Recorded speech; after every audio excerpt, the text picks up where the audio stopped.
foram para o Planalto de Piratininga e foram descendo para o sul.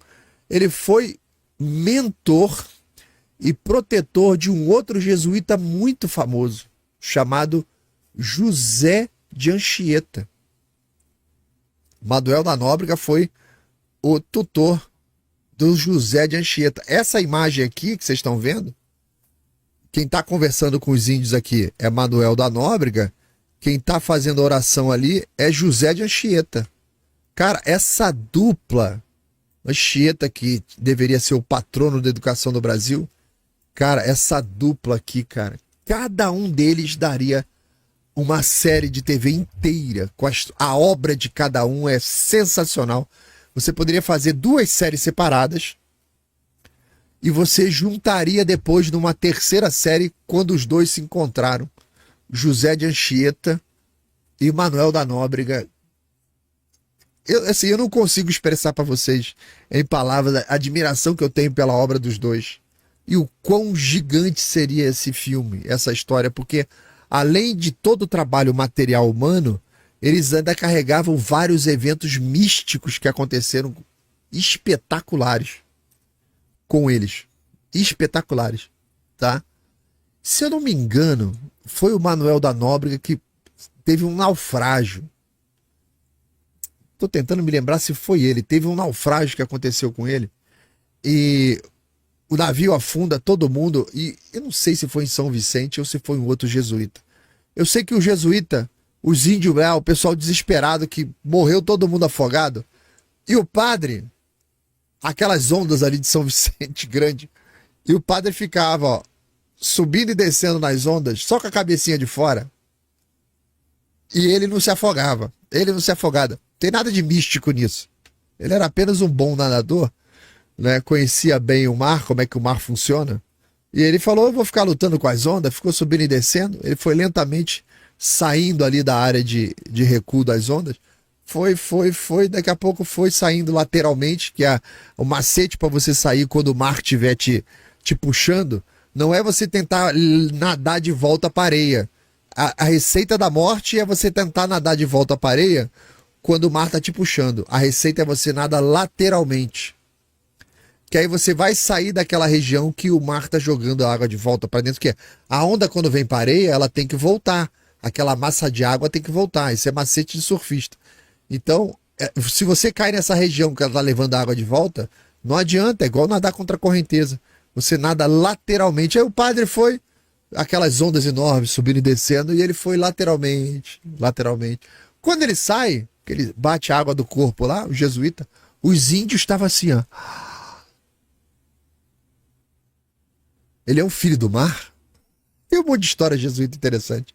Então, o Nóbrega, que a gente está falando aí, foi mentor e protetor de José de Anchieta, com quem ele escreveu cartas, escreveu tratados, fez vários projetos de civilização cristã dentro do Brasil, os dois juntos.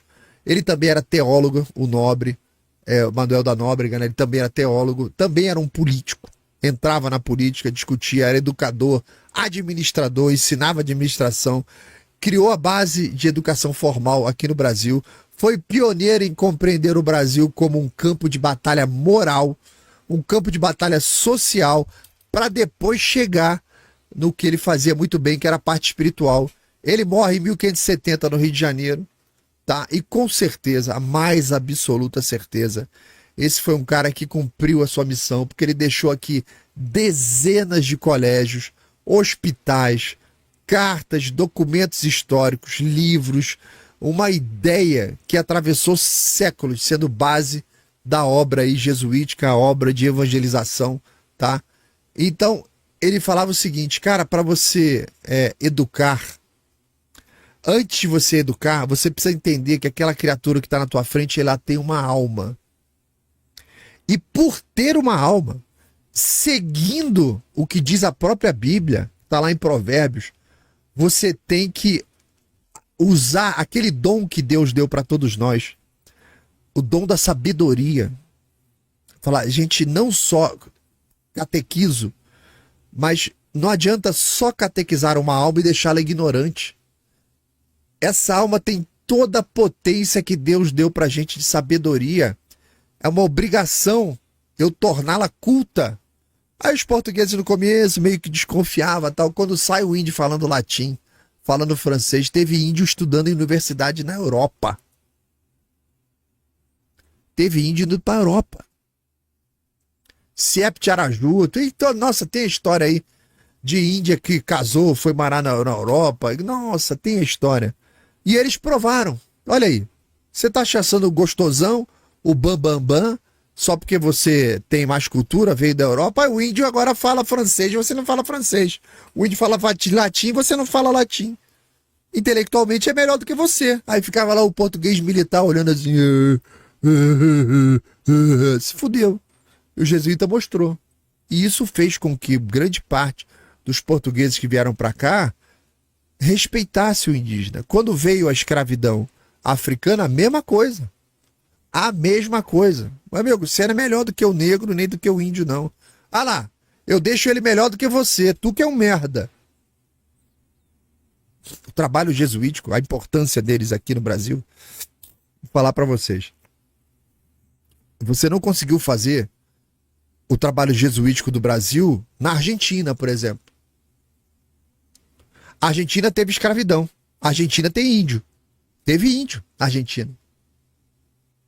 Cadê? Aqui no Brasil, eu olho na cara das pessoas, dos brasileiros, eu vejo na genética que tem índio, eu vejo na genética que tem negro. Cadê o da Argentina?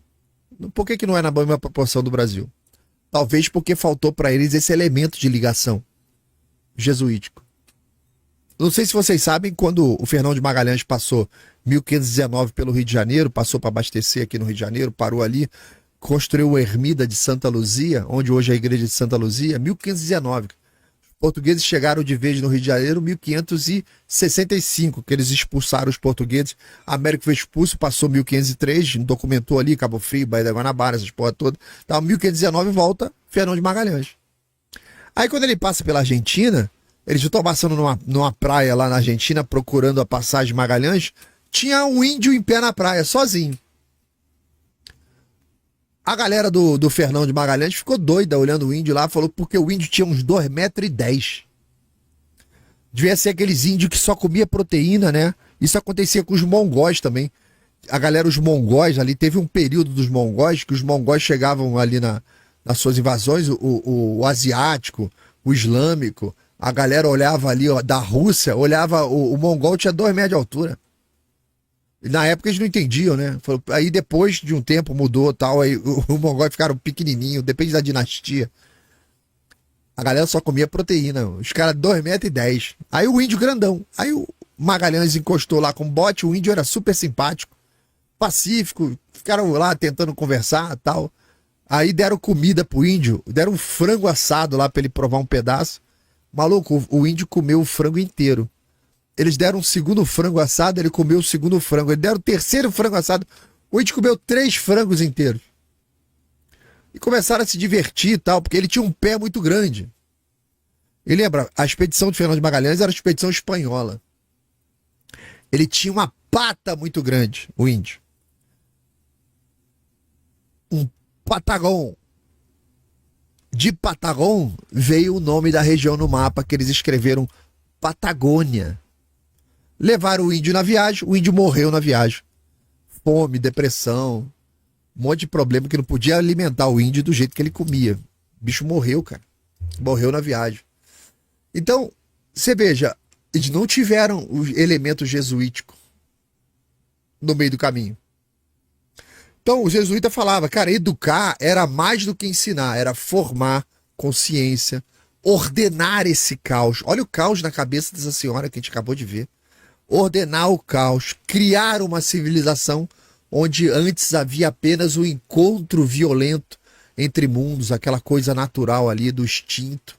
Então a obra aí do Manuel da Nóbrega, cara, não está apenas aí nas paredes das escolas ou nos registros, livros, latim, tá? Cara, tá na base do que hoje a gente entende por Brasil, cara. A importância desses caras no que é o Brasil hoje, na maneira como se conduziu depois. Vários países do mundo, os índios foram dizimados. Estados Unidos é um exemplo. A Argentina é outro exemplo.